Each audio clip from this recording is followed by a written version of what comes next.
rise for the Pledge of Allegiance. It's 9 o'clock and we're going to get started. I pledge allegiance to the flag of the United States of America and to the republic for which it stands, one nation, under God, indivisible, with liberty and justice for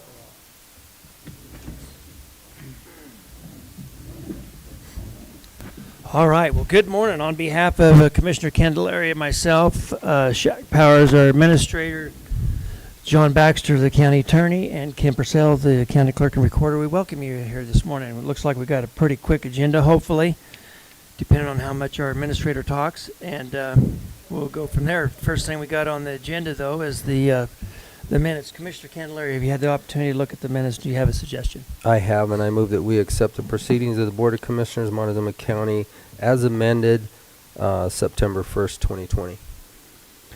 Second, there's been a motion and a second to approve the minutes as amended for the proceedings of the Board of Montezuma County Commissioners for the September 1st, 2020 meeting. All those in favor? Aye. Aye. That motion carries. And then the next thing on the agenda, we have the county administrator report with Shaq Powers. Shaq? All right, good morning. The first thing I have is the DA was here a couple of weeks ago asking for extra security to be installed in his office. We got quotes from Sunglass and from Cortez Glass. Sunglass came in at, where's the total on here? 6,300. And Cortez Glass came in at 6125. So we're going to let Cortez Glass do the install, and then we're going to make an attempt to get reimbursement from that from the CARES Act funding. Then on Thursday, Commissioner Sukla and myself had a meeting with Heidi Williams from the General Attorney's Office about their opioid settlement, and the General Attorney, the Attorney General, same thing. I just can't speak this morning. Feeling a little bit dyslexic in my tongue. You guys will just have to bear with that. The first thing that we asked of Heidi was that right now the AG's office is asking that the state regionalize in substance abuse regions, and this the map on the screen is the region which they're proposing. We asked them to consider leaving our district in the same 5-county region that we participate in with everything else, with DOLA and Region 9 and the mental health center that we have. We're all in the same 5 counties. Everything we do is with these 5 counties. So we asked the Attorney General if the office, if they would consider our area of the state breaking us down into the same region that we always function in. She said she would take that back as well to the Attorney General. And then the other thing that we were fighting for was equal representation. You know, every time we hear something from the state, it's that they're going to help with this drug crisis or that substance use or mental health or whatever, but the funding never makes it from here.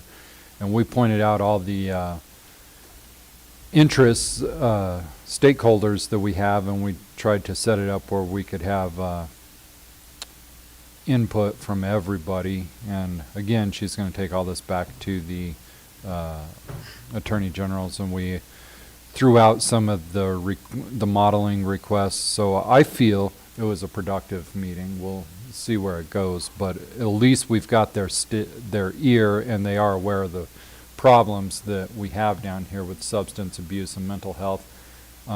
Me personally, I don't see that with COVID and the response to COVID and everything else that's going on, that the substance abuse or mental health is going to get better on its own anytime soon. And in fact, when you say drugs and alcohol are essential and other things aren't, I don't see how you don't make the problem worse. But Can I make a comment on that? Just please. what this is about is there's several counties that have a lawsuit already against the opioid settlement. If the counties go out on their own, then the funding goes to 275 million. If all of the counties, the 64 counties, join together, then the funding that is going to come from Johnson & Johnson is going to be 400 million. So it's 125 million more by all the counties going together. And what we're working on here right now is how that money is dispersed and what it's used for to try to help mitigate the problem. Absolutely. And so if we can figure out a way to work together, then we can almost double the money to deal with the problem. So that'll be good. The other thing is the Office of Economic Development and International Trade, OEDIT, has been given the authority to extend the Rural Jumpstart program by 5 years.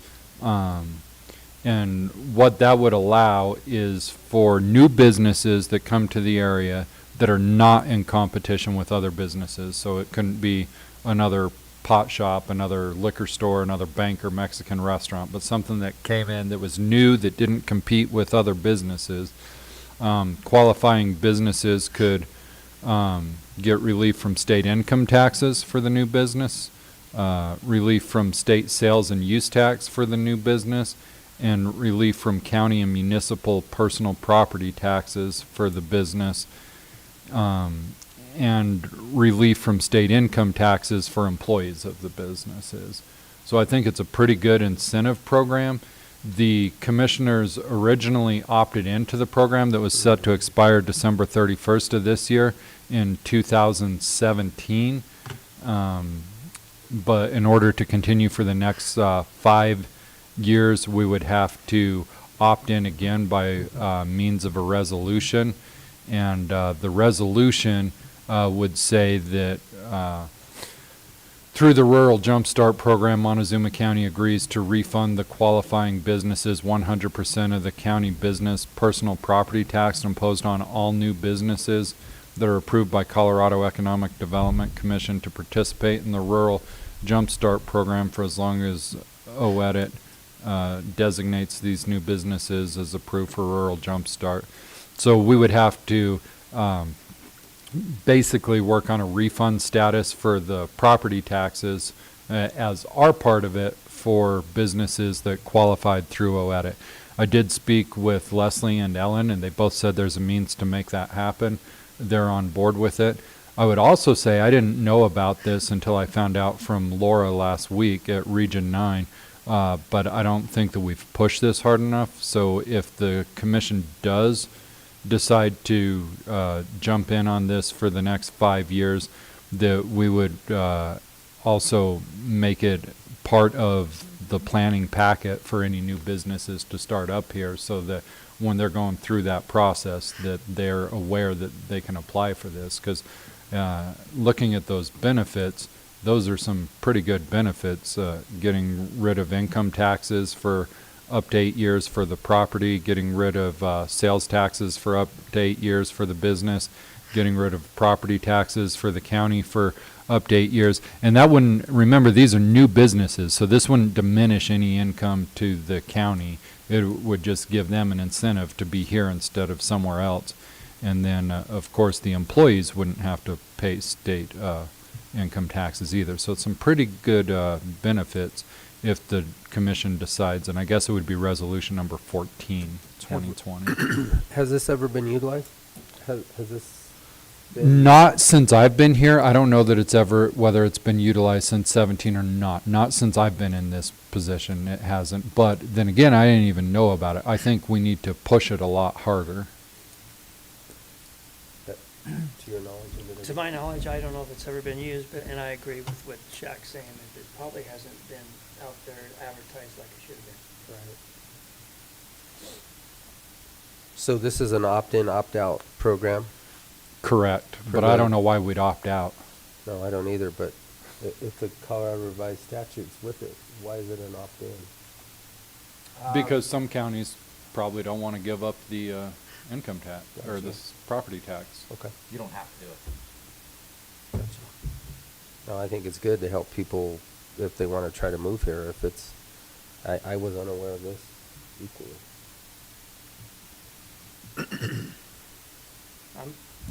I was game in 17, I'm game in 20.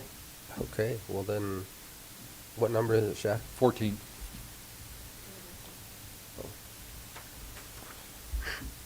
So then I would move that we opt in to resolution number 14, 2020, a resolution extending participation in the Rural Jumpstart Program. Second, motion is second to approve resolution number 14-2020, a resolution extending the participation in the Rural Jump Start Program. All those in favor? Aye. Aye. Jack? And then I've got a transfer order. So what happened here was when some automatic deposits were set up for some of the grants, they went into, from the sheriff's, went into the sheriff's fees on accident. So some of the grant money got put in with the fee money, and that's not supposed to happen. So to get those monies unmingled, we need to transfer money out from the fees and back into the grants program where they belong. And that would be transfer order 8/2020. So I would move that we transfer order 8/2020, transferring $339,685.79 from the sheriff's fees 041 to the sheriff's grants 001-4012 because of grant monies were mistakenly deposited along with the sheriff's fees. Second, motion is second approve order number 8-2020, September 8th, the 2020 transfer of $339,685.79 from the sheriff fees to the sheriff grants 4012 because of grant monies were mistakenly deposited. All those in favor? Aye. Aye. And that should conclude my report. All right, thank you, Shaq. At this time, we have public comment. If anybody would like to come up to the podium and state your name and address, please do so. Uh-oh, we got a tough customer.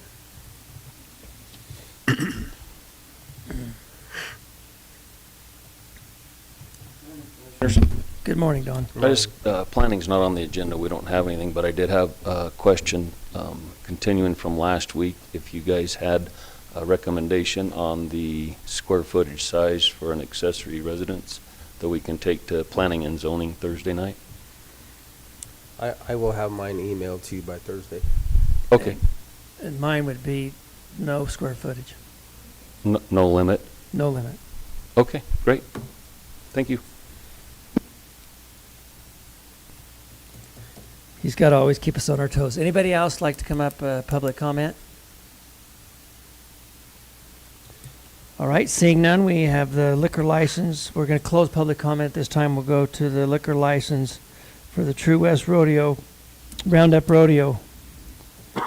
So we have Jerry and we have Pam, and good to see you, Pam. How are you? Morning. You can sit there. I think, yeah, you can sit right there. Is that on, Shaq? It is not, but if you push the power button, it'll turn on.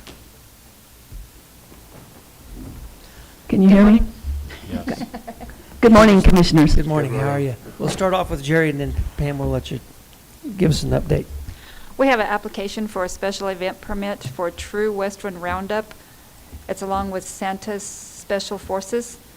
They're going to have an event on, what was it, 10/24 at 10 a.m. to 9 p.m.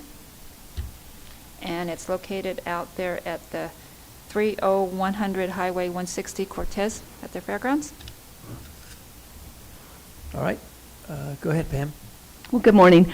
I've hosted True Western Roundup here in Montezuma County, 3 rodeos this summer. It's been an absolute pleasure. And we'd like to do one more the month of October to benefit women's breast cancer, Mercy Regional Breast Cancer Center. In fact, it's an all-women's rodeo. We're going to host the Women's Professional Bull Riding Association. Oh, wow. So really kind of unique and fun and different. And the reason we're here this morning is we'd like, since we have time, we'd like to host a beer garden at this rodeo. All right. So the dates changed then? It Because did. it was, Yeah, it was, 10-3? it was supposed to be October 3rd, Correct. Yeah. but some things happened, and she changed it to October 24th. okay. Yeah. The bull riders couldn't make it on the 3rd, so they can make it on the 24th. Any questions, Commissioner? I really have none, but have you looked at scheduling for next year? Or- I have met with your fair board, a member of your fair board, and we've discussed putting a series together next summer, yes. And I really have enjoyed working here. I want to compliment Justin. He's a professional, absolute pleasure to work with. You have a great staff out there. And I did want to make sure I mentioned that today.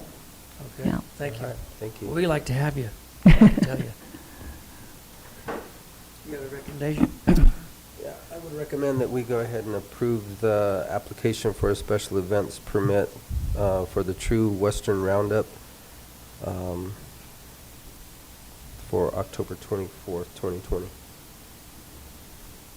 Second, motion is second to approve the liquor license for the True Western Roundup Rodeo for October 24th at the county fairgrounds. All those in favor? Aye. Aye. Thank you very much. Thank you. Thank you.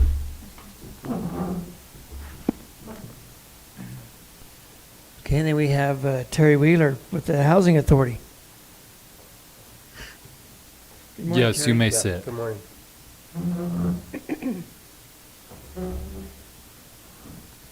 Good morning. Good morning. How are you? I'm great. How are Good, you? good. I actually think I'm better than you are. the I'm way you- doing better, though. Thank you for asking. Good. The Housing Authority back in October Thank you, Joe. submitted an application to CHAFA, which we were approved for the Calkins Building Project. And so between October and March, when COVID hit, our application, we were selling our tax credits for 90 cents on the dollar, and it has now dropped to 79 cents, 0.79. So because of that, we've had to go out and look for additional funding to make this happen so we can close in November. So we've gone to Department of Local Affairs. We wanted to have a grant, but all their grant funding has been allocated, so we're going in for a loan, CDBG. And so we're asking the county if they could be a pass-through for that loan for us. This project is layered with low-income tax credits, historical tax credits, state historical tax credits, CHAFA Healthy Housing, CHAFA Community Support. So CHAFA's really into the deal with us, but we have this gap now because of the COVID actually hit the financial world, and we weren't able to close at the 90 cents. So it's critical now. We've been working on trying to get our investor in place, which we signed in August 3rd. So we're down about 6 months from our projection. How many, Go how ahead. many units are you planning on? There'll be 42. 42? And how big are they? 1 and 2 bedroom. 1 and 2 bedroom? Mm-hmm. So there'll be 30 new construction on the west side of the school, and then 12 units on the interior of the historic building. Of the historic building? Mhm. So that's actually an entirely new complex, basically? Correct. 30 new, so it's going to mimic that Esparro project somewhat in La Plata County? Is it, I'm sorry? You've got 42 units? I think there's 40 over there, anyway. Oh, in La Plata? Right, They're doing transitional housing, which is different. okay. So ours is low-income tax credits, so it's income qualification based on income and graduated rents per unit. So it's a different So it's program. all based on income? Yes, but we go from 20% median income to 80%. So we cover a large base of population. Yeah. John, have you looked this over? Do you have any? I don't have any objections to it. I haven't looked it over. My main concern with pass-throughs, that it's no problem for the county to do them. My main concern is to not burden our admin department with work when we do those. So if whatever documentation, if I can review and you all submit a finished product so that administration isn't utilizing our time. Right, I understand. So that's my only concern. And it sounds Yeah. like, Terry, you have the resources to do what Right, he's asking. right. We will have it all packaged, and it'll just be a pass-through. Mhm. And we'll take care of all the monitoring afterwards also, so. And is this like most other DOLA grants where you need to spend the money up front and then submit your receipts and they reimburse you? No, this is a loan rather than a grant, Okay, so it's a little bit different, okay, yeah. But it is through DOLA. okay. Uh-huh. So, I don't think it's an issue. I mean, obviously because of COVID, you're down from 90 cents to it's been a real tough, 0.79, yeah, it's been a real complicated last 5 months trying to get this all put which is going together. to provide 42 more units of housing within this community. Correct. And that's something that we really That's need. huge. Yeah, we have a waiting list of 350 families right now, so Oh, wow. we really need to address, We only have housing. 42 units. Yeah. Yeah. So I guess I would move that we work as a pass-through agency Is it- for the housing authority. Second, there's a motion, a second, to use the county as a pass-through for the loan funding. Is the funding from DOLA? It's from Mhm. DOLA.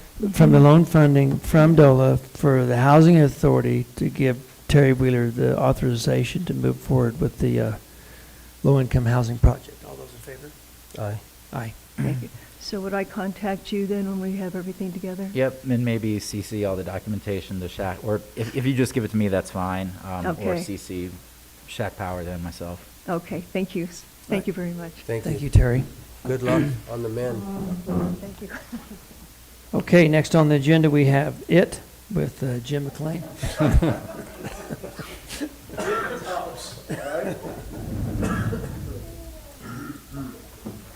Good morning, Commissioners. Good morning, Jim. Good morning. That's actually pretty good, I like that. So this is just my preliminary budget, just to kind of go over it real quick. I was asked by Shack to try to trim due to this year's complications, and I was able to trim 23%.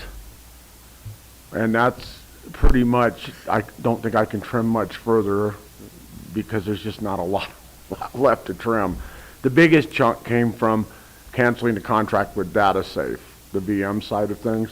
So that helped a bunch. That was $44,400. And that was pretty good. And then, I cut out all the dues, training, travel stuff, so we won't be doing any training or anything. I brought some of the other small accounts down the best I could. So really, that's about it. And then if you add the receivables back in, which is a guarantee, we get $46,544 from the state, basically, from social services for the contract work that we do. And it doesn't technically show up in our budget line item because it's just a general fund thing, but I still track it because it does count, because that offsets all the money I spend for the remote software and all that stuff. So. And that was a smart move on your part to. Pardon me? That was a smart move on your part to gather that up here. Yeah, I mean, so the only thing that I'm just gonna throw this out there and then you guys can think it over and mull it. As you know, the city took some of the COVID money, the COVID relief money, and they expanded their BX rail. So they have a BX rail very similar to what we have. So they could, while they had an opportunity to get the funding, they would have the ability to have some redundancy. And first, I thank you for allowing us to get that BX rail because it saved our butts this year, especially with all the remote stuff that happened and the speeds of everything, and everything is better. I would ask that you would consider one of two options. One is to add 2 more nodes to the BX rail, which would give us better redundancy, because we are at a point where we are absolutely and utterly dependent on technology. I mean, if the stuff doesn't work, people are going home. That's the bottom line. And it is what it is. And that would be about $170,000. You can break that down over 5 years, and it's not too bad. And the I got other a would- question about that. So what is the deadline for the CARES Act funding to be? 31st, December 31st to be spent. It has to be spent this year. So this would qualify because this actually allows us to work remote, correct? It absolutely did. So I think I know where you're going, Yeah. but go ahead. I don't And know if it needs to be a budget. I think it needs to be something that we do now, correct? That we can So- utilize if that's compatible or compliant with the CARES Act. because Allowing us to work remotely is compliant. This all allows us to work remotely. it did. And before you go on that, let me throw the other side of that out, which is, because there's two parts to this. One is to just add 2 more nodes, which gives us a little better redundancy for failover. So you understand what that means, is if one, call it computer, if it fails, all those virtual servers that ride on there would just automatically kind of migrate over to a working one. It gives us a little better. Obviously, the best solution is to completely duplicate the VX rail system and put it in a whole nother location. I would put it in the switch room at the annex building. So then it's in an opposite place, so if something happens here, that just continues to take over and we don't skip a beat. That's the best solution, period. But it's also quite a bit more costly because you're talking about $260,000. So then So- my next question is gonna be, would that remote generator that you were talking about a month ago, would that actually also need to be part of this so that it also has a supply of permanent power if the power is actually Yes, cut sir. out for some other reason? Yes, sir, it's something, and I'm still waiting. I got with Mike again last week, and I said, you need to reach out to Jerry, and we need to move forward with getting some actual cost for Because the this. generator is more specific to This building. this building, but not really to lights and power, to power the building, other than emergency. It's really more to run all of the IT. IT, I also wanted to keep the air conditioning system on it, so this building doesn't get overheated, that kind of stuff. It would be for the emergency stuff, and, the cost of a generator, depending upon what size you'd go with, but I think the agreement was we could get by with a 40 kW natural gas generator, and that would be sufficient enough to power the critical infrastructure. And the nearest cost I can get out of that is somewhere in the neighborhood of $20,000 if you buy a new one. And you have it, then that's to get it installed and put the But- transfer switch in, and I guess I'm saying that also would be part of this system to work together, so I'm kind of thinking we need to do it, but we need to do all of it. Including, generator including doing system the with it. instead of the 169, do the 261. Those funding, I'm trying to remember, Shaq, the number that was allocated to Montezuma County, but we haven't even touched it. Is that correct? Oh, yeah, we haven't come anywhere near. We've We've spent, about- with the grants and the hospital stuff and all the plexiglass, we've spent under 200,000 and we're getting 1.3 million that we can spend. We have to spend it up front and they reimburse us, but yeah, there's still over $1 million on the table. So I'm gonna say, my opinion, and if I need to move to it, that we go ahead and get the full duplicated system along with the generators, so that we make sure that whether you move it to the annex and leave this one here, that they are both self-sustained. No matter what happens, if the power goes out, they're good to go. So we're on the same thought process. I agree totally. Give me the entire package proposal, generator, all of that, and let me just run those numbers by Dola, or by Patrick, and just make sure that everything he gives us the thumbs up or tells us we need to tweak something, but Well, I'm on board too. I could almost tell you, just a round number, if you figured 50,000 per generator per site, because I don't think the annex has a generator either, do they? No. So, I'm just using what you just said, 50,000 per site, just add another 100,000, and it'd be about 362. Yeah. Does that sound Well, somewhat that sounds pretty close. logical? Yeah. That way, we know that our systems are redundant, they're a duplicate system, and no matter what, we can work remotely, no matter what happens. Unless the natural gas gets blown up, and then we don't have a way to supply the generator. I would just, yeah, and I appreciate it, because I am concerned if we don't do it now while we have an opportunity to do it, we may not have an opportunity down the road, and I would Well, get, with what's coming down the road as far as the decrease in revenue, I would say. Right. That's correct. and we can use it because it is a remote. that is, it has a lot to do with my remote stuff. So I would get on it right now, and let's get this figured out, because we have till December 31st. Okay? I'll get Shaq all the stuff for him, and then I'll just wait for him to say yes or no, or tweak it, or whatever we have to do. Yeah. So if we take that side of it out, because that'll be this year, then bottom line is I'll be able to cut my budget by 23%, which is what I was asked to do. I think Shaq asked me to try to trim 20, and I got 23. You owe me. All right, any additional questions, Commissioner? Okay, thank you, Jim. Thank you. Thank you, very informative. Vehicle maintenance, Shane Higman. We see him there in the back. How you doing, Shane? Did you bring your flagged up county vehicle today? My flagged up county vehicle? Yeah. Sure. Do you have a flagged up county vehicle or just your personal vehicle? Have any? Okay. I avoid everything. I run to the mountains on the weekends. All right. You're not the only one that does that. Yeah, I know everybody, all the rest of Colorado, Texas, and California. And Is it just me or are the mountains packed They're this packed. year? Every They're time I horrible. go up, it's just unbelievably packed. Yeah. I even saw Kim up there this year. All right, we'll start with my budget too. We cut ours a lot. The first year of doing everything under the road department and fleet was kind of we didn't really know what our numbers were gonna be. We're trimming and getting everything down to where it's supposed to be.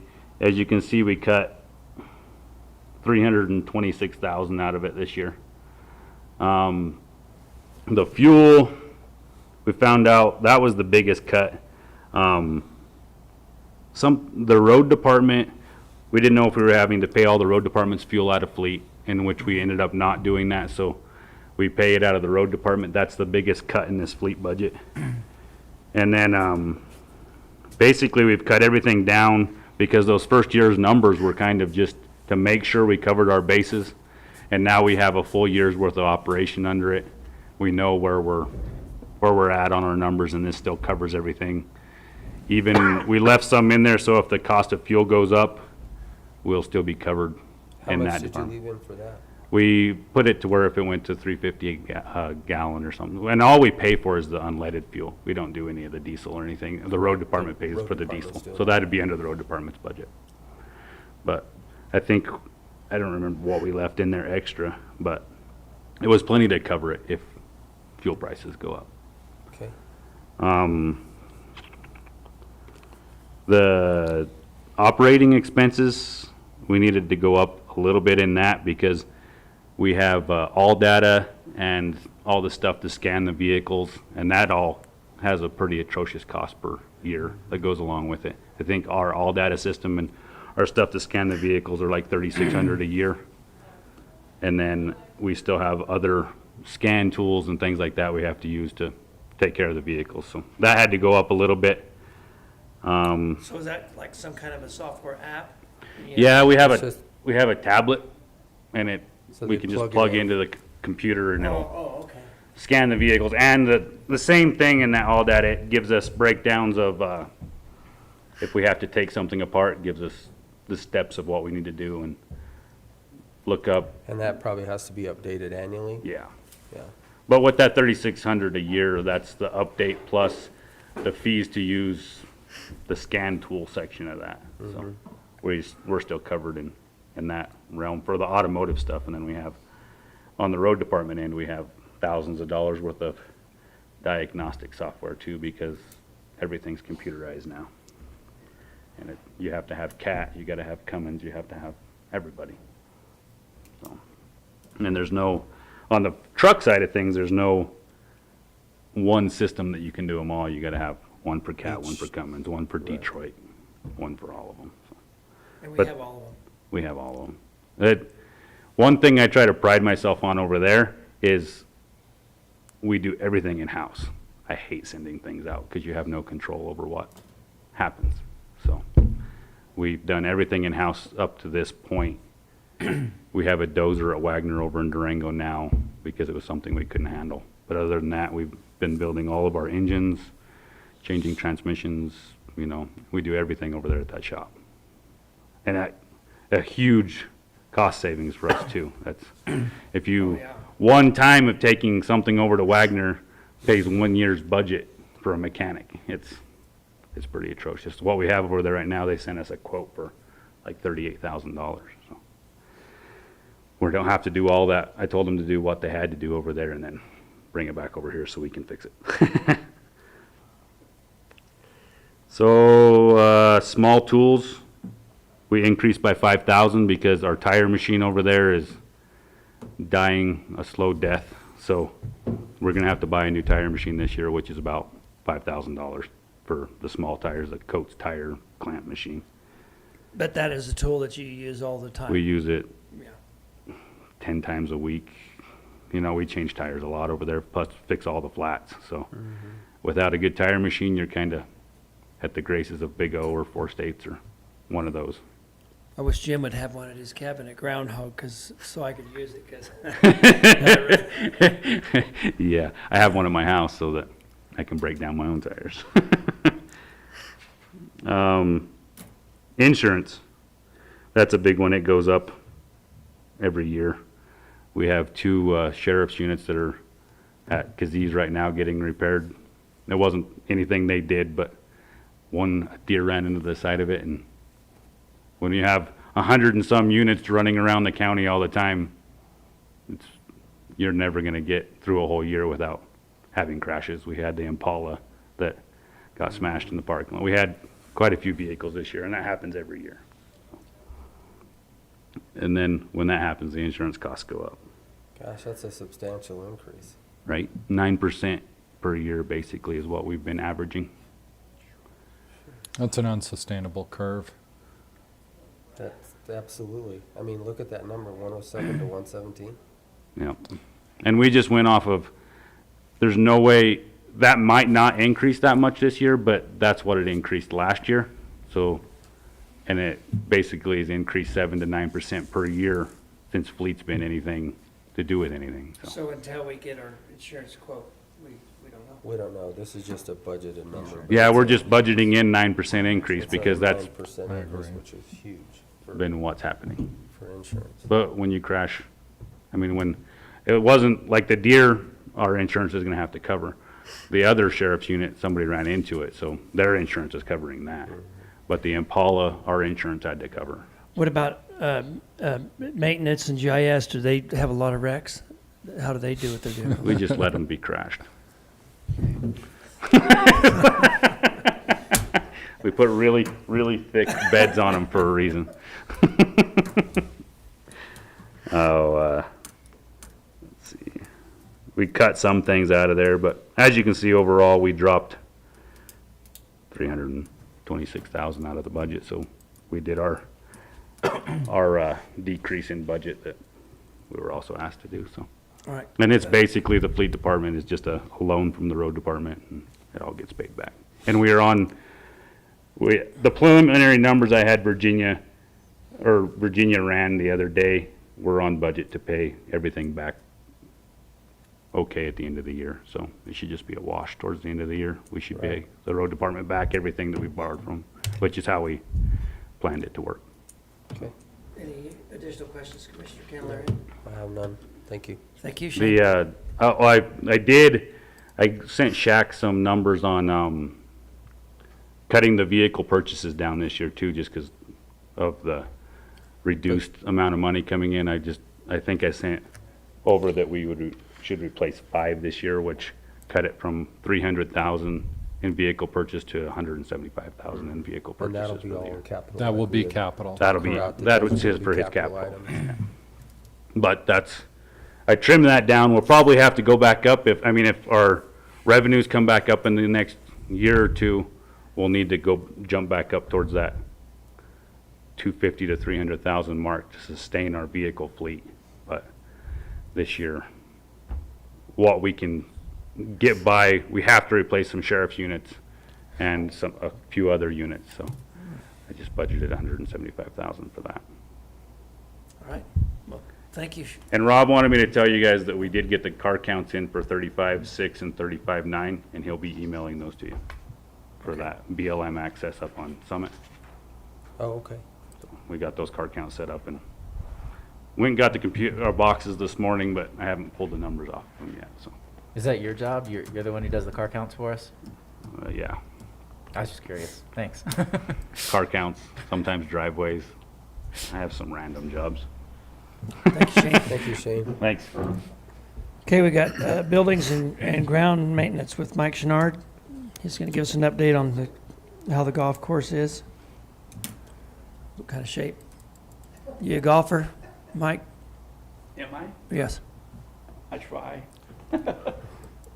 No, he's here to give us his budget. Okay, where do we begin?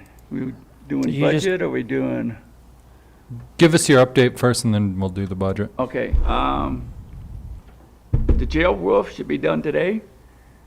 Yeah, they're gonna have to come back and, reschedule the sheriff's department.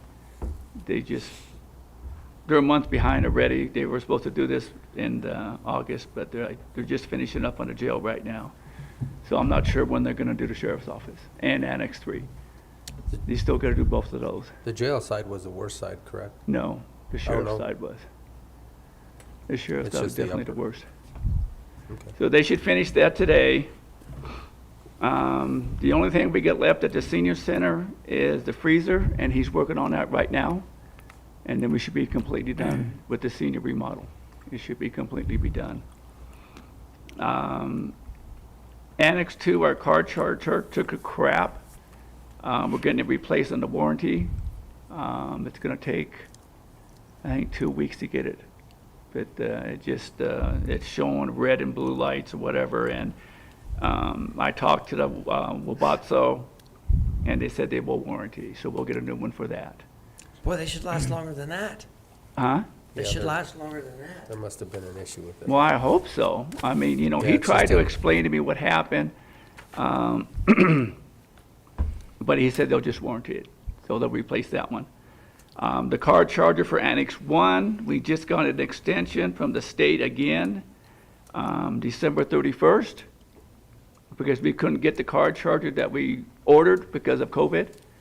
We weren't supposed to get it till, yeah, that's what I said too. We weren't supposed to get it till like the end of September, and our contract with the state was end of September. So they boosted it up to December 31st, so we should be in good shape there. Are we gonna be able to get it, do you think? Do I? Do you think we'll be able to get it? Yeah, he said end of September, we should receive it. But he knew that our deadline was the end of September, so we went to get an extension on it. So we got the extension, so we just gotta wait for the part.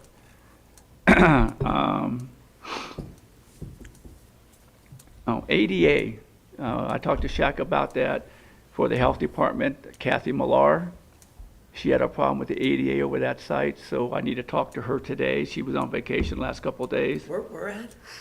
health department. The handicapped access to the health department. To which part of the health department? The main entrance, or? Right. You got the main entrance where the stairs are at, and then you got the ramp on the other side.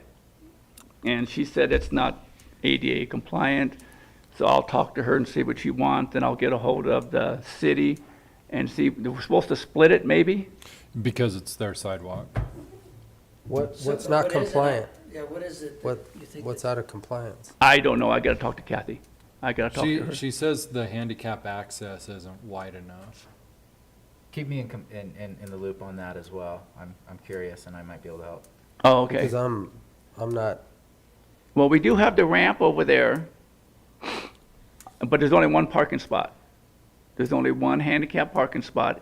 It's on Chestnut and North, right there in the corner. right?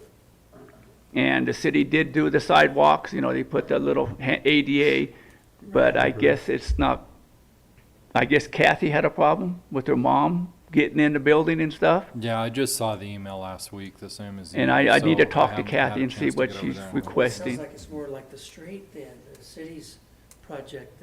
Is that correct? I haven't Well, been if there it's, to look if at it's it a yet. sidewalk, it would be the city's. Right. Because- I just got the email late last week, so I forwarded it on to the appropriate people, but I've not been over there to look at it. Okay. How new is that ramp? Oh, I have no idea.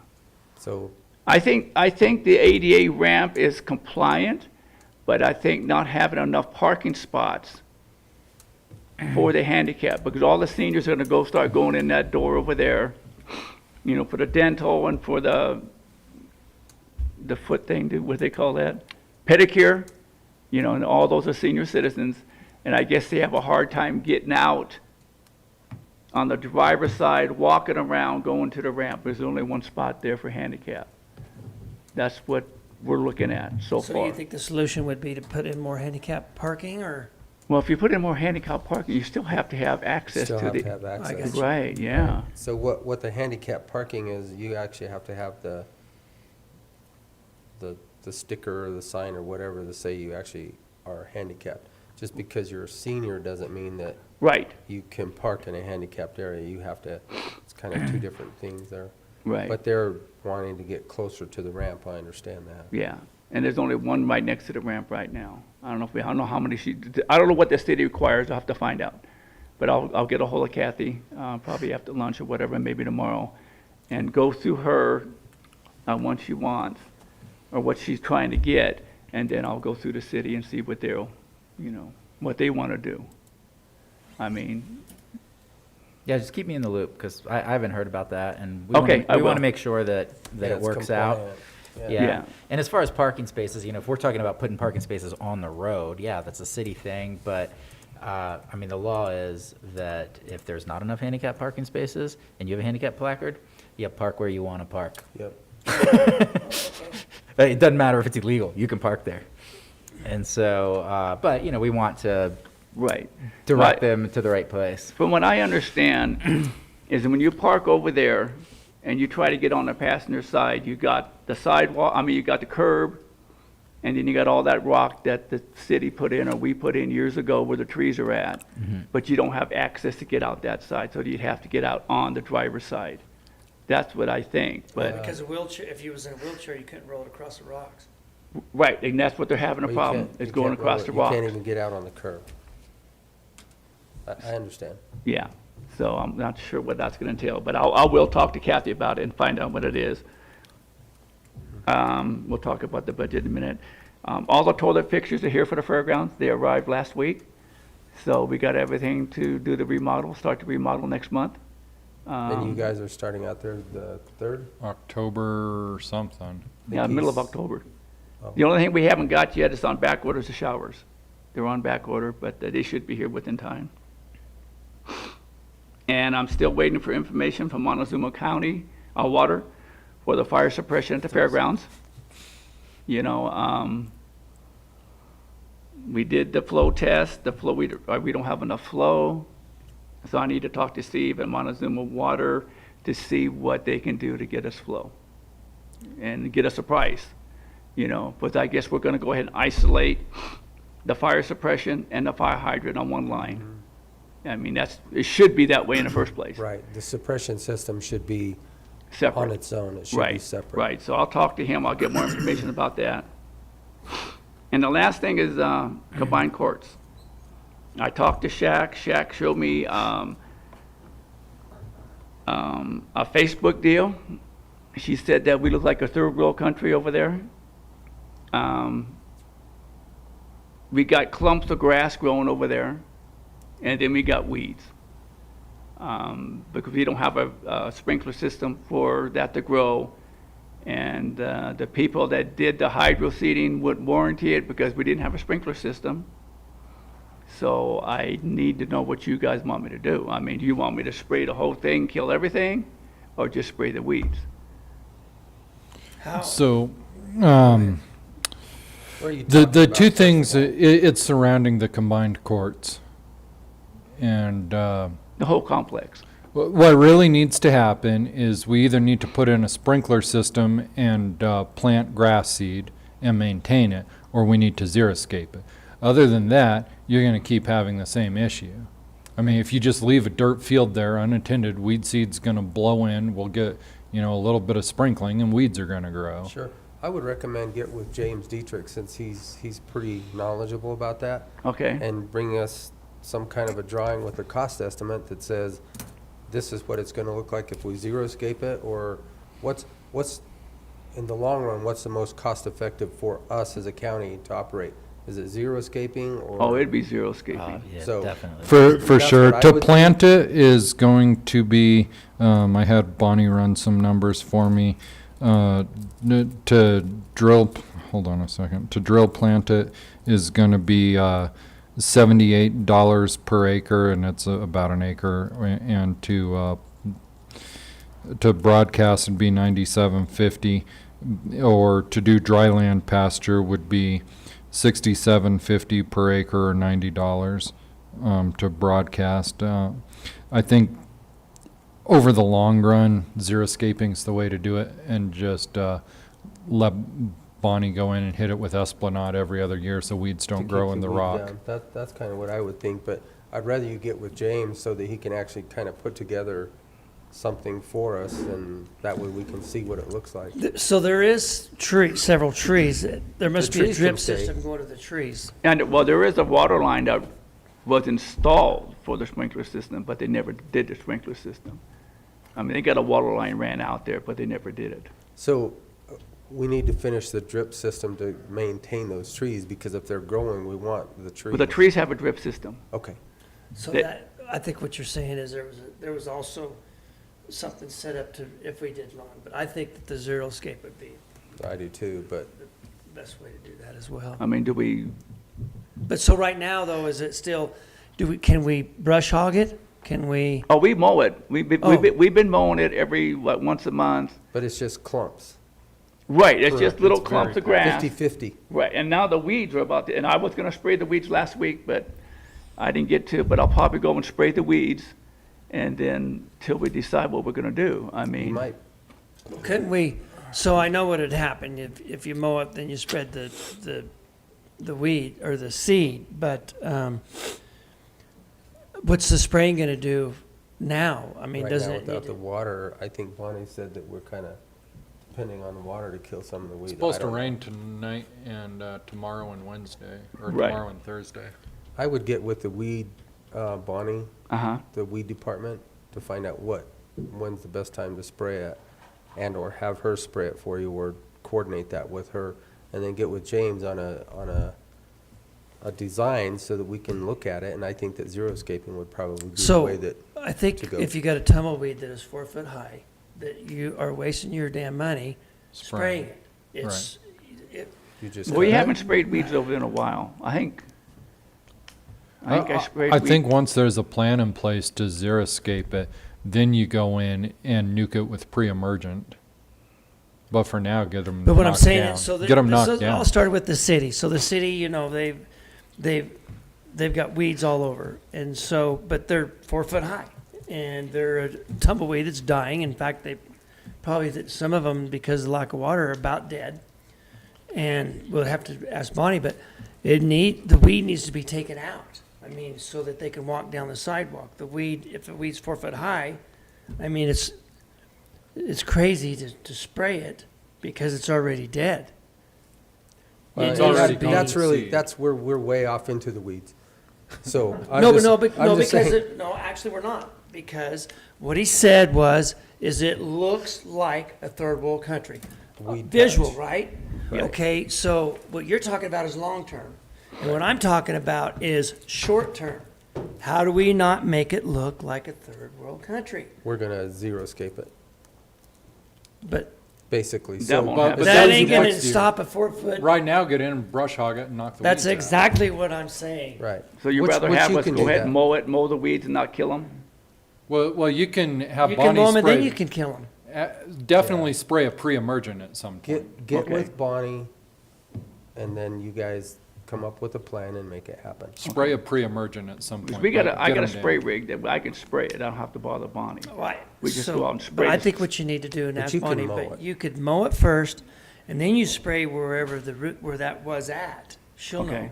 But we're not gonna fix what Right. it looks like without Right. mowing it. Now, when you mean zero landscape, are we gonna put gravel down, or are we just gonna leave it dirt? Or Well, get with James on that. It'll be some kind of rock arrangement, you know, something that looks attractive. Okay, I don't know if he could, if we could arrange the colors of the rock right, we could maybe get a big old flag out there.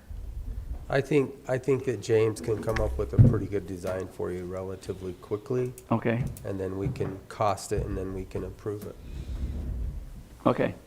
Or, you know, since apparently we just don't do trials anymore, you could sell the courthouse. We have a trial next week. The first trial is going to go. Oh, really? It will be us. It I will did be not me. have a trial today. 1 What? week from today. I was supposed to be a juror. But today, but- generally speaking, Mr. Powers is correct. Right? All you need for the jury selection. Okay, that's all I've got. Well, thank you, Mike. We appreciate it. And we will now go to. And make sure that you work with IT, with Jim McLean on these generators as quickly as possible for Did you see that? the IT department for this structure and the annex. Yeah, we have talked about it, but we need to come up with what we're gonna have to run on a generator. I Okay. mean, we can't size a generator No. until we know what we're gonna run off the Well, that generator. was as I of mean, April. are we gonna have a UPS system to make up the time when the power goes off, then the generator comes on? I don't know what we're looking for. I'll Just- talk to Jerry from Cortez Electric, you know, to size up the generator. And a UPS system, it's gonna have batteries, you know, and all that does is, when you lose power, the power doesn't go, and then when a generator comes on, the UPS system kicks off. You know, the UPS system's a backup until the generator fires. You know, usually it takes 15, 20 seconds, 30 seconds for the generator to fire. You know, so, and UPS systems are very expensive. You got, you know, they gotta be maintained. You got a huge battery load, you know, so, Just work with Jim. okay, That way you guys can, there again, get on the same page so that we know Okay. what we have to supply. I mean, what do we want as far as power? Do you have any The only- suggestions? Well, typically, the only thing you need is, if your emergency lights aren't battery backup, you only need a few lights to Right. get people outside of the structure in an emergency. I mean, do you want lights like in the hallway to stay on, you know, for people to get I out? think you have to, and Jerry would be able to answer those questions Right, per okay. code, what you have to have on, and it's typically gonna be your hallways. Right. Because Okay. we have emergency lights, I mean, I see two of them back there right now, but those are gonna be battery backup.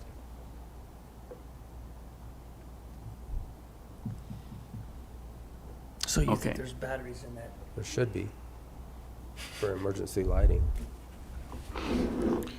And then, the, fire suppression at the fairgrounds and, fixing the handicap lift out there, I think we'll put both of those as capital projects for We- next year. We will, because that's That's something big dollar totally amount that doesn't not- belong in the regular yeah, maintenance that wouldn't be budget. within, I mean, I've had a couple opinions on the chairlift over there from,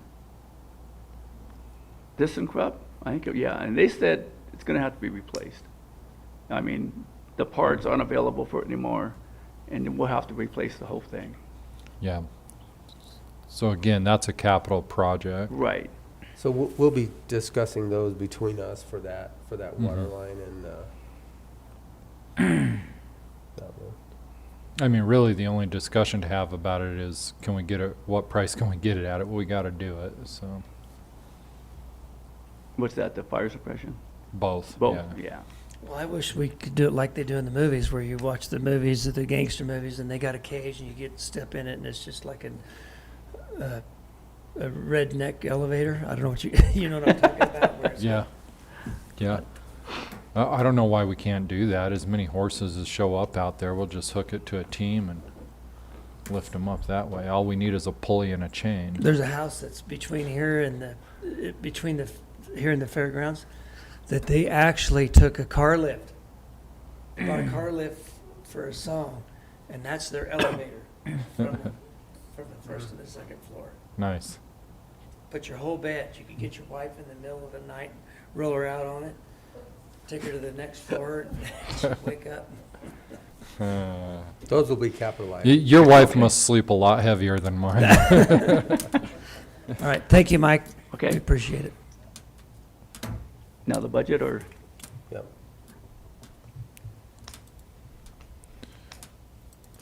Oh, I'm getting ahead of myself.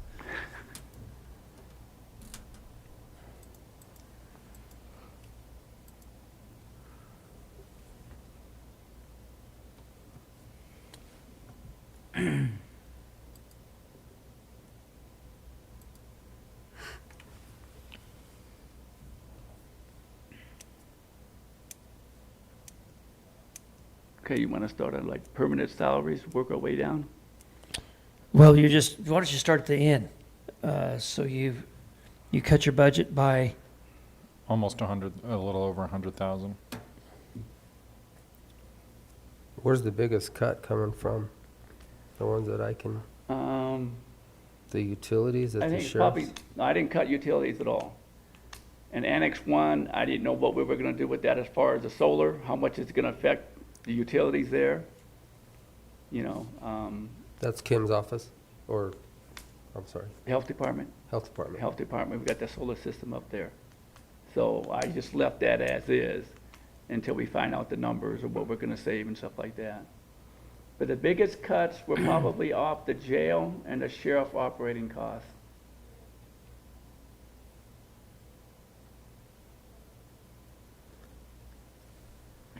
Because I cut, and the reason being? I've always had a lot of extra money left over there. Okay. I mean, if something does happen, it won't be that big of a project. Remember, 2 years ago, I carpeted Yeah. because I had that much money left over there, and I'll never do that again. But that's where the biggest cuts came from. Not 100,000. We did take the Justice Building utilities out, but we're done with that, right, Jack? We don't have to pay any more over there. I believe that's correct. We're- No, yeah, we don't pay a thing at the Justice So Building. we're done with that one. We don't own that anymore. That's the old Right, that Kiva. probably, building, or, yeah. And I deleted the building repairs because I never really had anything to put in there. I just go by building, so we cut that out.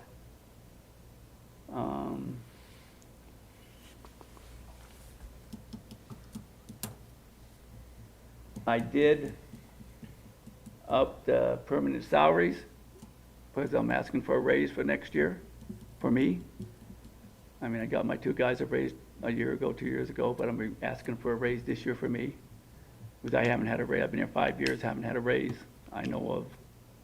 We gave everybody raises last year, didn't we? 2% cost of living. cost of living, Cost so of living, not. so just Right, the I know COLA. of a director that he just got his job and he got a pretty substantial raise a year after that. And he only been here for a year. And like I said, I haven't had a raise since I've been here, just cost of living and stuff, so I'm requesting a raise for myself. How much are you asking for, Mike? Well, if I they're think I make 52 now and I'm asking for 60. good across the board, it'd be 10 grand. Wow. We went from 130 to 140. Okay. And other than that, I mean, I cut quite a bit out of the budget. I cut quite a bit out of this year's budget. Any questions, Commissioner Candelaria? Nope. I have none. No questions? No. That's a good thing. You did a good job. Thank you. Thank you, appreciate it. All right. Thank you, Mike. Is that it? Yep. Yep. Thank you. All right, we'll go to GIS with Doug Roth. I guess Rachel's not here. She's busy. She's not, Okay. Rachel's not here today. Her mom's in town from Oh, South Carolina, so I told her she didn't need to be here for this budget request here. So you have the the full sheet up here, and we'll talk about the budget request is pretty simple, and then I'll explain a little bit about what amount of money we'll need to carry over for the aerial imagery project and what we paid out so far on that. So 2021 budget, as far as permanent salaries, I just threw in the standard 2% cost of living increase. We know inflation does continue to occur. Of course, Rachel had a merit increase, I think, the year before last, and we know we're not gonna ask for that this year. For the most part, we're just happy living here with everything that's happened this year. And that kind of keeps us going. We're with you. We're with you, Doug. There's the quality of life that we have here, so that keeps us going for a while. As far as the operating budget, our standard has been $2,500. It's not a lot of money. That usually pretty much covers our operating. Last year it was $6,500, and that extra $4,000 went to the plotter, which is installed and working great, so we don't need that. So we're bringing that operating back to $2,500, which we pretty much use every penny of every year for supplies and printing materials and ink. Maintenance contracts is going to be the same. It's what our GIS software charges us every year. There's really nothing we can do about that. That does provide all the software, online tools, so that it hosts all our web maps, which gets almost 40,000 hits a year. So that's nice having that, because people can get that information at their desktop online. So that's pretty much pandemic proof there, is that people can get all that information as they need it, and that covers all those costs. We do propose that we can cut our travel and training budget from $2,000 to $1,000 next year. If we do wind up going to anything late next summer or next fall, that'll be probably within the state of Colorado, and we just don't need that. There's a lot of online training resources, and we can easily operate it within that $1,000 for next year. And what else was I going to point out? I guess if we look at what we had budgeted for the aerial project, was $16,000 for the 2020 budget, and that was going to cover essentially Montezuma County's portion and the 911 fund portion of our project cost. What wound up happening is we paid our 25% of our collection cost up front to pictometry as kind of a deposit for the project. And that amount was, you can see that came out of our budget. That was the $10,856. And they're looking at recollecting the imagery. We signed a contract. They said they're going to recollect it. Even if they recollect it here in late October, early November, we're still probably looking, by the time they process it and invoice us for that remaining 75%, we're probably still looking into January. If they collect it next spring, we still need to budget for that amount, because we're still contracted for that amount. So there's an amount that we need to carry over. So if you look at the chart. What you told us, Doug, was that they did it without leaf cover, and it's not as what you thought it's not good enough. It's not good enough. Leaf cover, and primarily really is long shadows. I don't know why they flew it. What appeared to be at 7 or 8 o'clock in the morning, and the shadows are so long that that it obscures a lot of things. So it's really not a great product. You're going to carry over $13,000? So we're looking at carrying over $13,000. We're going to invoice per the per the chart, invoice for 2020, we have, the complication is that we have partners. So we're asking the partners, we'll invoice them for that amount on that table, and then we'll ask them to carry over the amount for the 2021 portion, and we'll be good to go over. So, we'll need to carry that, carry over that 13,000 to fulfill our contract into next year. So, I got a question for you. Once that imagery, once you get that information, then you use that goes onto our website, and then anybody can use that, correct? Correct. And, but there's no parameters or controls of who uses it. Anybody can use it. There's no way to control who can and who can't.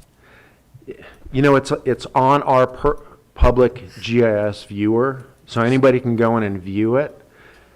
You can't just download that Okay.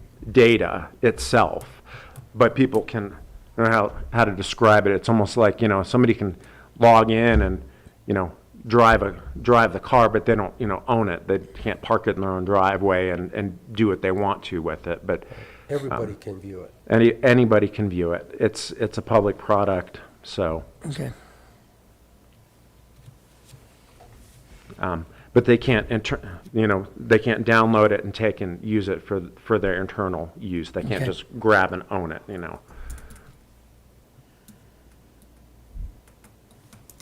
What do you think, Commissioner Candelaria? Preliminary budget submitted. All right, This is the first round.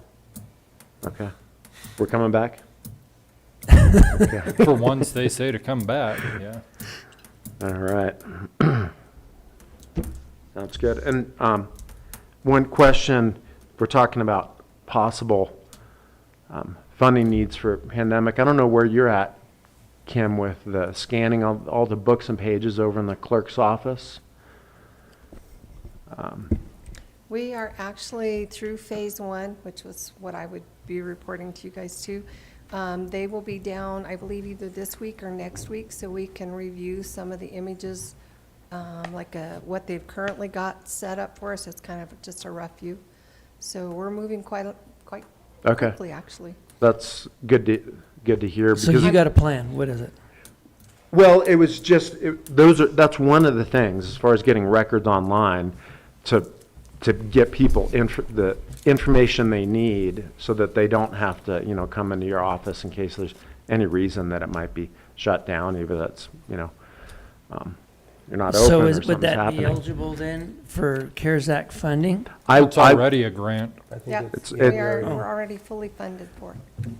So my thought is that anything that can be made an online service, and that's one of them, is an excellent idea for the CARES Act money. And it just made me think when Jim was talking about his stuff, one other thing that I would like to get online, and I'm not sure what kind of help we can get doing this, is getting the survey plats online, so people can go online and they can download plats of all their subdivisions. That's a recorded document that doesn't necessarily interface with Kim's system. I believe, and I may be wrong, Doug, but I believe that the Clerks Association and the state are working on a project exactly what you're asking for. Okay. I've just gotten some preliminary reports on it, but I believe it's coming up. Okay. And that allows people just to get the information they need at their fingertips without, having to come in. So keep that in mind. Good idea.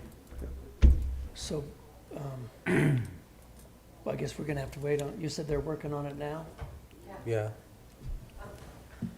They came into the office and they took all of the records out of the vault. They were here, started on a Wednesday. They worked 24 hours a day, had one crew work during the day and another crew came in at night. And they were out of the office the following Tuesday. Worked Wow. through the weekend and they had everything. And I've In- seen all that stuff. That's Yeah, amazing. it was Yeah. in the vault and everything 24 hours downstairs. a The day. only thing that they did not scan were the commissioner minutes. So everything else is Good scanned. for them. We'd like for some of those things to be forgotten. So if anybody comes to research those big plat books and the road books, we had to take all those apart so that they could scan them. They're still there, but they're kind of all taken apart. But Wow. they're there. Thank you, Doug, for your presentation. We Yeah. appreciate it. That's a big deal. I'm glad to hear that's happening, Ken. County Attorney Report, Mr. Baxter. So, as I just mentioned, we are scheduled to have our first jury trial since COVID started. It's scheduled for 3 days starting Tuesday. So we will be there in person with jurors, with witnesses. It's a kiddo case, so I'm not going to get into the facts of it or anything, but it'll be interesting to see how that goes. So assuming nothing changes and that goes forward, that's scheduled to start on Tuesday. So I won't be here again. And we'll be there for that basically the majority of the week. One other thing that came up last week is if you all recall the dog breeding business, it was called... Oh, up on Granite Mesa? Yes. Rocky Mountain Terriers. It's the address is 3773 Road, V.6, Dolores. The neighbors, I believe, were some sort of retreat, bed and breakfast, something to that effect. Okay. And What does that say for you? yeah, and I think it sold though, didn't it? well, Anyway, go ahead. Used to be Sophie's Retreat. okay. I guess now it's called Authentic Living Heartland. And they own a retreat center that we received a letter from. It's actually addressed to the planning department, and the attorney CC'd me from John Kelly, a local attorney in Dolores, who represents this company, basically complaining about the dogs barking all day and all night, and that they haven't taken any mitigation that they promised that they were going to take. So I just wanted to bring that to you guys' attention. I talked to Don about it. He hadn't seen the letter yet, but I think it's just sitting in his box because it's a new letter. And my suggestion to him was to reach out to the breeders to inquire what kind of mitigation they did follow through with, and depending on what he finds out, to make a recommendation to you all on whether or not we bring them back in here to explain what's going on. Their attorney wants us to take the dog breeders to court for violating their high impact permit. We rarely do that. It is an option. It's also an option for any individual. The statute says that either the county or any individual can enforce these things. So my thought and suggestion would be, if it's still a problem, then they ought to try to enforce it. But I definitely wanted to bring it to you guys' attention, and we'll hear from Don eventually on the progress that they're making. I actually do remember it now, and if I The think... Hansons. Yes. And if I think we left it in the hands of the retreat, was that they had to verify that they were out of compliance with the decimeter. And I think To date, I haven't seen a decimeter. they actually made that allegation in the letter. I think that they do claim decibel readings that they took, levels and those types of things. So this is the letter we received last week. Correct, but we haven't seen the decimeter that they used. Was it a certified Oh. decimeter, or was it their iPhone, and/or, I mean, I got no evidence of that. okay.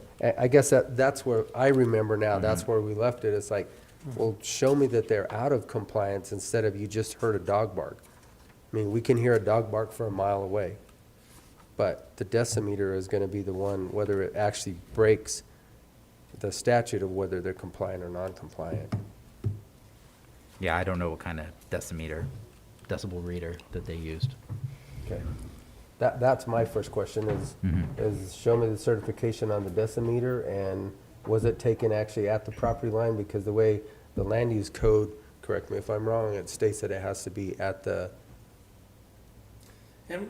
property barrier so that it's, Well, the one way I of the things, understand it. Don or Jane could drive one of our electric cars up there and just check it out for themselves if it gets to that point. Yep.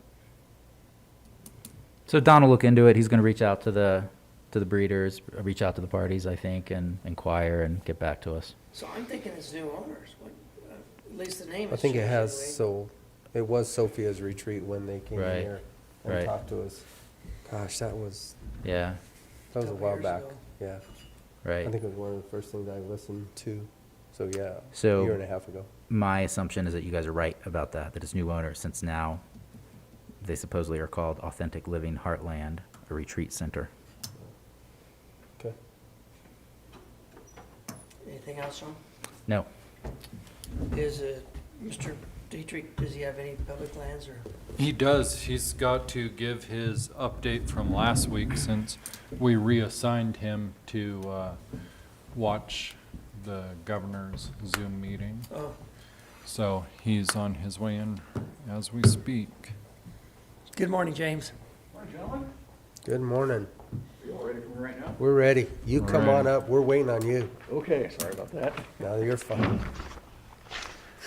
Shaq, I just sent you a message. I had a couple things there. I had another request that came in from the Forest Service regarding a non-motorized grant, so I went ahead and jammed that out. Put that together for you too. We also have the comments for BLM Summit Ridge. That's what we'll sit down and talk about here. Okay. Letters? So you want to start with the non-motorized? Yeah, that sounds good. I saw the BLM. I've got it right here, the BLM. Oh, no. This one. Okay, Go ahead, gentlemen. So we just got a request from Tom Rice from the U.S. Forest Service. They are applying for a non-motorized trail grant through CPW. The grant amount would be $66,000, and they're proposing to put about $10,000 into interpretive signs and trail supplies, and about $56,000 for 8 weeks of conservation crew time. And the intention of this trail grant is to complete tread repair, trail stabilization, and minor reconstruction of the Bear Creek, Morrison, and Little Bear Creek pack trails.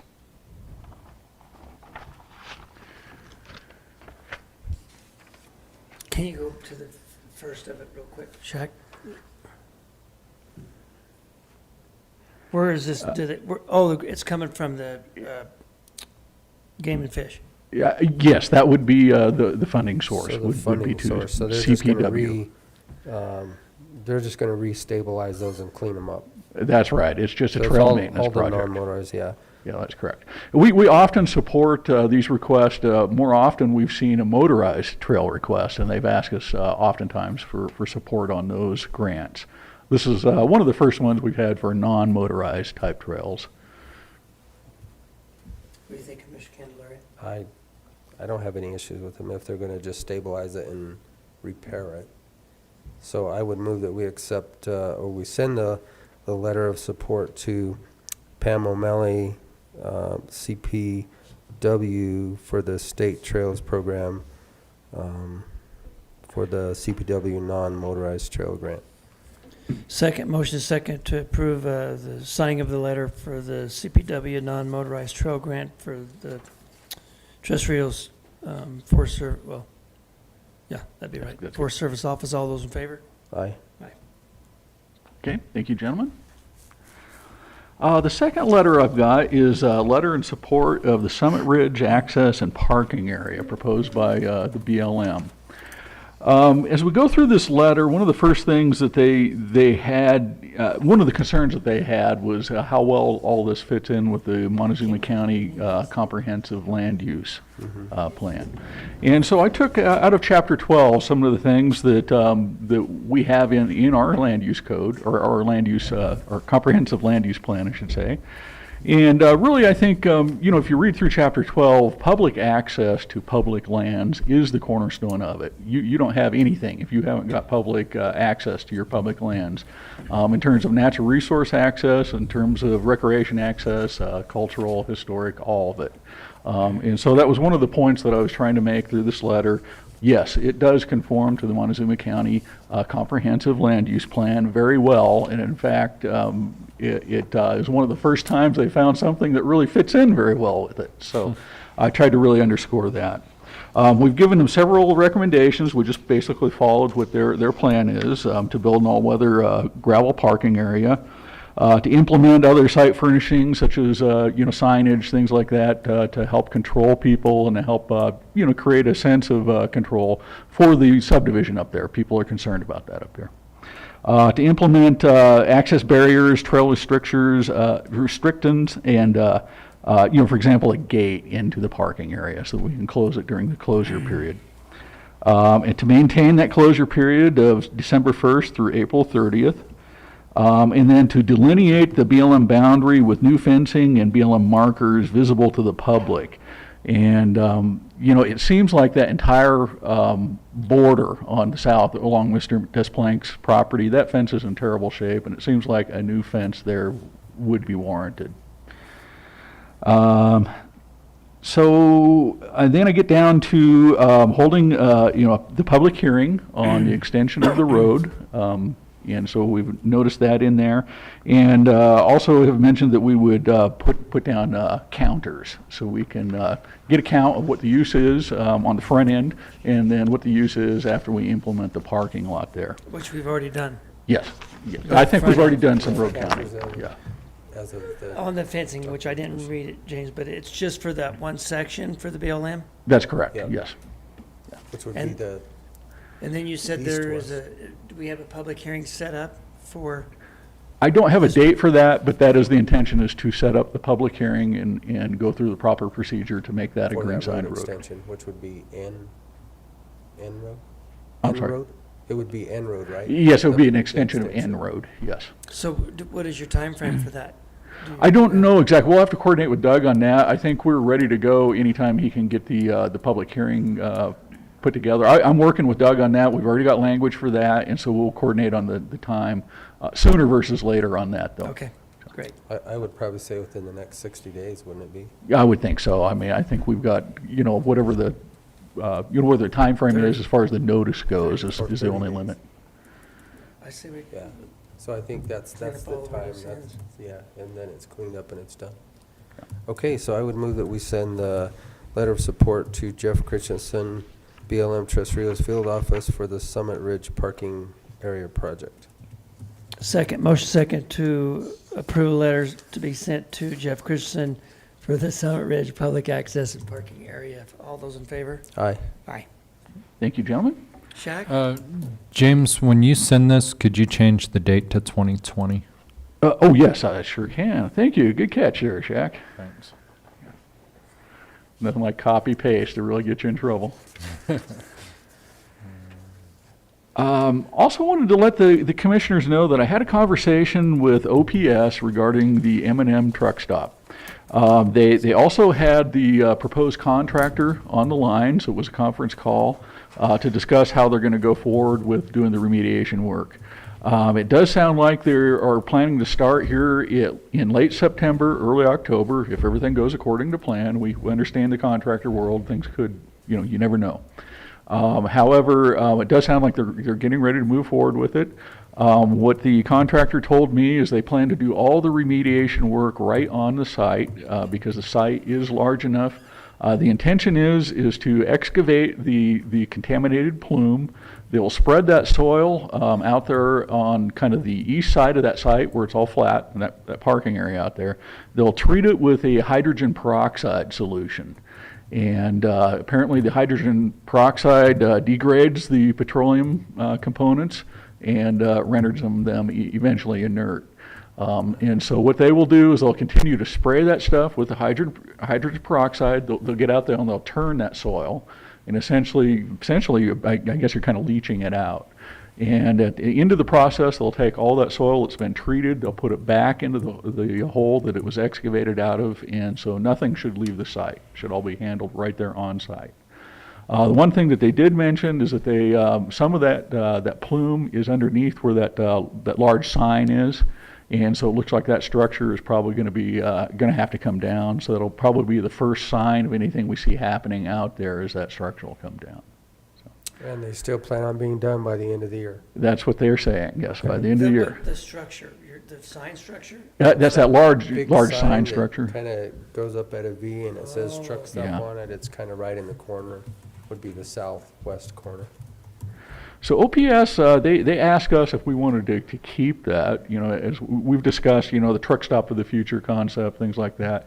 Really, it's in the way of their remediation. They feel like they have to take it down to get the remediation work done. It seems like get that thing out of Get there. rid of it, take it straight to belt salvage. Absolutely. If somebody wants to redevelop it, they can put the sign back up. It's just, really, it's getting the soil taken care of is what we need to have done. And I guess that's about it for my report for the day. Any other questions, anything? Did you want to go over this that you had sent for last week when they reassigned your duties? Oh, yes. I'm sorry about that. I totally forgot that one. So this one is so I took a look at the map that we created a few years back regarding the BLM disposal properties. And so I went through all those disposal properties. The BLM also gave us a list of properties that they thought were suitable for disposal.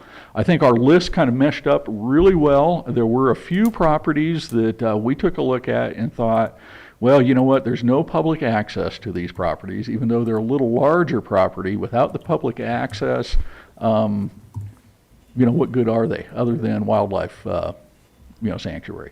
And there is value to that. However, if you're looking at an 80-acre parcel out of the entire Montezuma County, that value is really pretty small overall. So, given the difficulties in the BLM's management with some of those properties, probably the best course of action is really to think about disposing of those properties. And there's always going to be a property that they can come up with that they think they need to acquire for some reason. So. This helps put everything back into balance.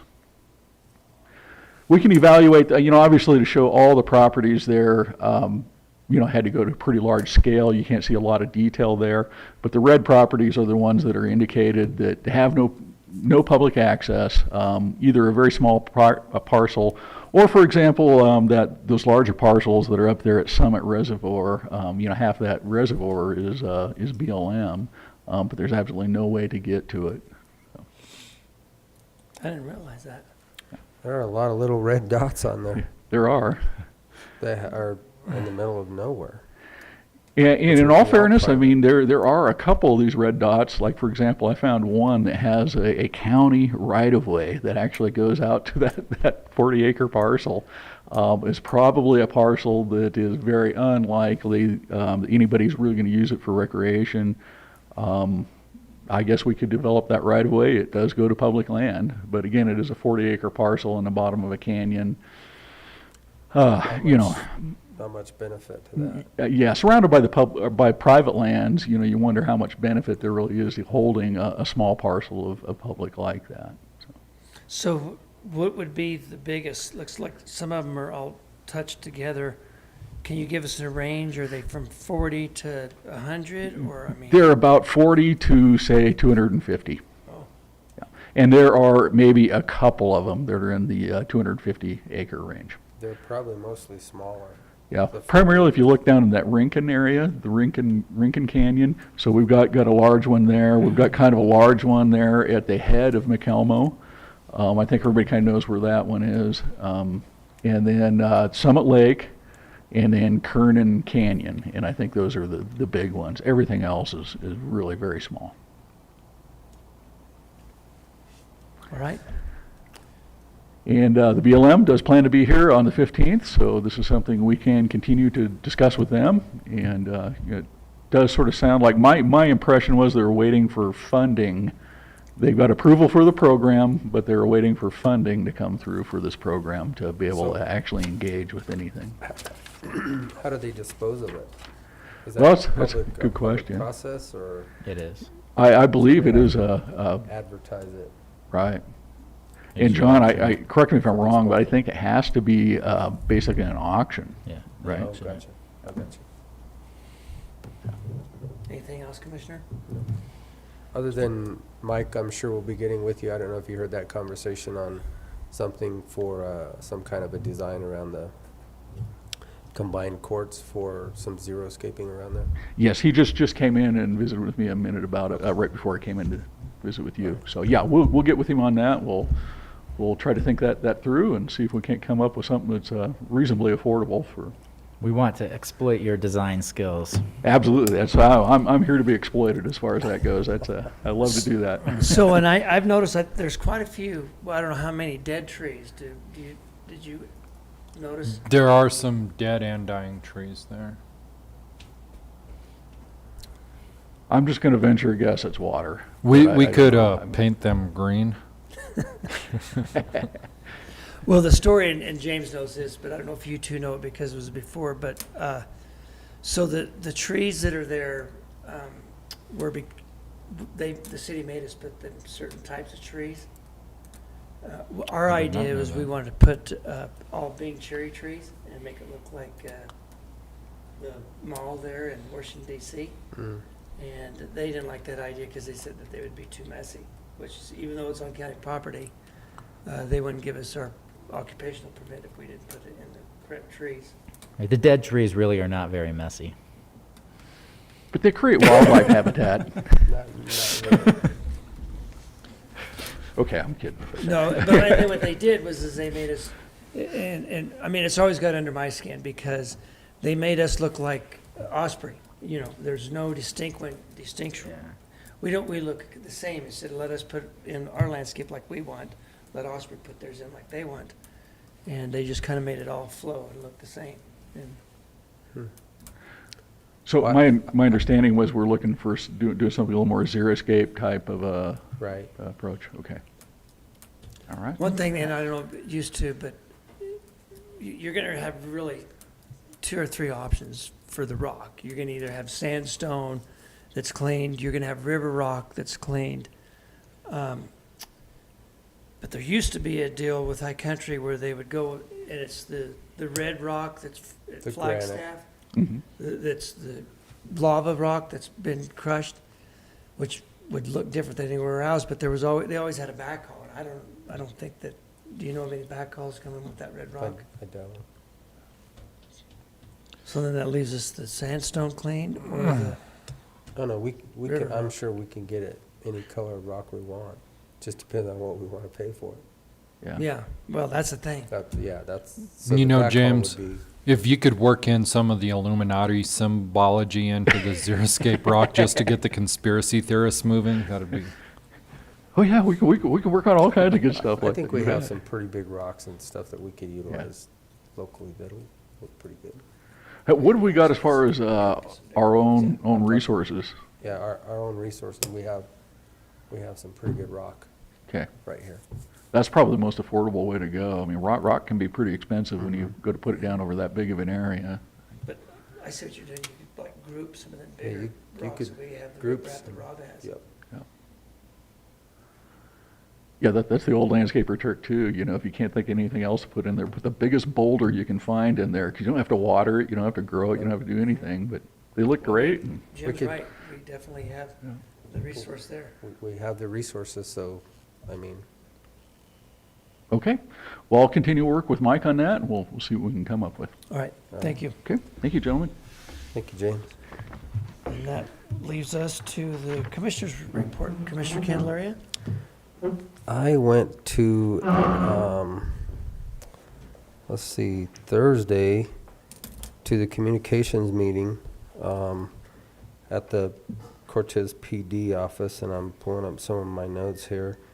But basically, in a nutshell, they're looking for an intergovernmental agreement because there's going to be a fee of $190,000. Now, that obviously would be split between all of the users, which is Cortez, the county, Fire department. all of the fire Yeah. districts. So it's a pretty big group. And then John Doherty was there, the city manager, and we basically wanted to have an audit done of just the dispatch, the 911 center, separate from what the city's doing, because we don't know when they're going to get completed with that. It could still be another year or who knows. That's a good idea. So he is going to put together an RFP for the dispatch center, and then we'll get that sent out and hopefully get that done That way we know exactly how much funding is left within that, because right now they're saying it could be between $200,000 and $300,000. Nobody there was real comfortable, and he even stated it himself, you know, as trusting the city of what really is there, so we wanted to have our own audit done. But he so said that we that's know- what they said that the audit would cost? No. That's what's in there, because the way this was set up is that if there was a leftover or excess, all of the agencies would be refunded their portion. Oh, okay. So I get right you. now, the county's probably right around 40%, city PD's probably around 40%. So between two users, it's 80%, and then the rest of them are down to like 1% to 6%, so it's pretty small. So it really affects us significantly. We're gonna get that going as soon as possible. Lori did send out some bylaws, so if we're trying to form basically an authority so that it's kind of set up like CCI, when you vote, everybody has, it doesn't matter what size you are, it's one vote per agency. So, I think that's a horrible idea. well, she's sending out the Why would you right now, RFPs. so the board of, the communication board is you? It would be, And- right. And why would you give away that authority to somebody else?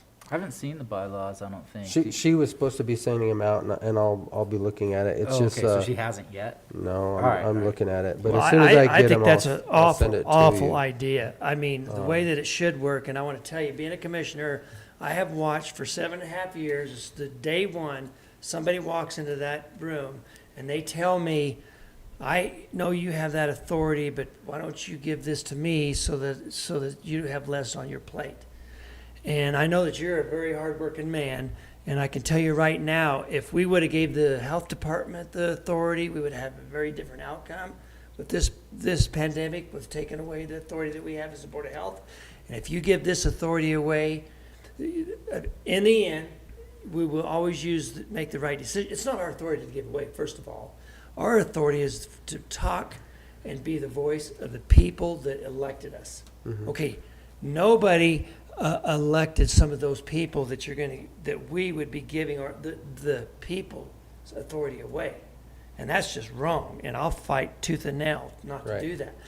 Those guys would give us their recommendations, and then we would make the best decision, but you're going Because right down. now, I'm just saying, right now, we hold the authority over the 911 Board. as a board. We're the 911 Correct. board. Yeah. So, when she send that to me, I'll send it to you, obviously, send it to you Okay, but immediately. But if you that ever was give what that away, then, what that discussion was Thursday, and then the audit, which was specifically the bigger thing, because nobody knows how much money is in there. $200,000 to $300,000 is a big discrepancy. I mean, that's 33%. So we don't even know. And that was pretty much it. Steve was there also, so he would have, or might have more on that other than I did. But those were the big notes that I took. And then go back to my.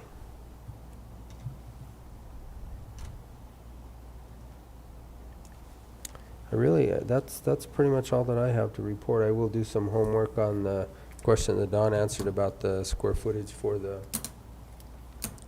auxiliary structure of the 1,500 square feet, and I will get that back to him by the end of, or by the day Thursday. And that's all I have.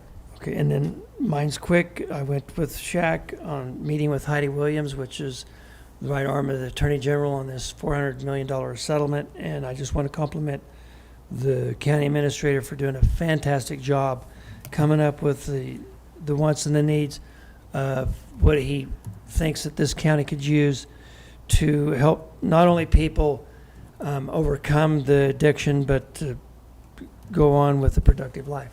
Very well done. Thank you. That's all I have. Public comment? Public comment? Kim, would you like to comment? No public comment. So I move we adjourn. Second, motion second to adjourn. All those in favor? Aye. Aye.